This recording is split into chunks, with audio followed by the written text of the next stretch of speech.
హాస్పిటల్కు వచ్చే పేషెంట్లకు మానవతా దృక్పథంతో నాణ్యమైన వైద్యం అందించాలని మంత్రి ధనసరి సీతక్క అన్నారు. హనుమకొండలో డాక్టర్ దిలీప్ కుమార్ ఆధ్వర్యంలో నూతనంగా ఏర్పాటు చేసిన కీర్తి ఉమెన్స్ చిల్డ్రన్ హాస్పిటల్ను వరంగల్ పశ్చిమ ఎమ్మెల్యే నాయని రాజేందర్ రెడ్డితో కలిసి ప్రారంభించారు.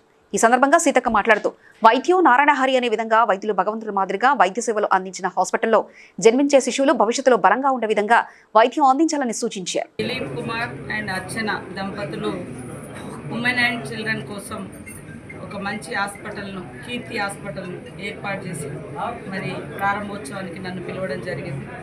ప్రతి ఫ్లోరు ప్రతి రూము చూడడం జరిగింది. చాలా అద్భుతంగా వచ్చేటువంటి పేషెంట్ లాగా కాకుండా ఒక ప్లెజెంట్ వాతావరణాన్ని ఇక్కడ వారు క్రియేట్ చేశారు. పేషెంట్ల దృష్టిలో పెట్టుకొని వారి యొక్క మానసిక స్థితి డెలివరీ అయిన తర్వాత లేదా డెలివరీకి వచ్చిన తర్వాత పిల్లల ఎదుగుదల, పిల్లల వ్యాయామం ఇవన్నింటికి సంబంధించినటువంటి రూపంలో ఉంటాడు. కాబట్టి ప్రతి పేషెంటు ప్రాణం చాలా వాల్యుబుల్, మనం కాపాడాల్సిన బాధ్యత ఉంటుంది.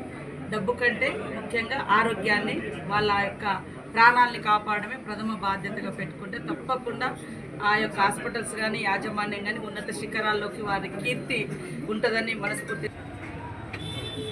ప్రారంభోత్సవం సందర్భంగా మినిస్టర్ సీతక్క గారు, ఎమ్మెల్యే మీ అందరి సహాయ సహకారాలు మాకు అవసరం.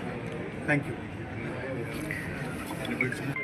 మా హాస్పిటల్లో ప్లే ఏరియా హైడ్రోథెరపీ అంటే చిన్నపిల్లలు 2 నెలల నుంచి 2 సంవత్సరాల పిల్లలు కాగ్నిటివ్ ఫంక్షన్ డెవలప్ కావడానికి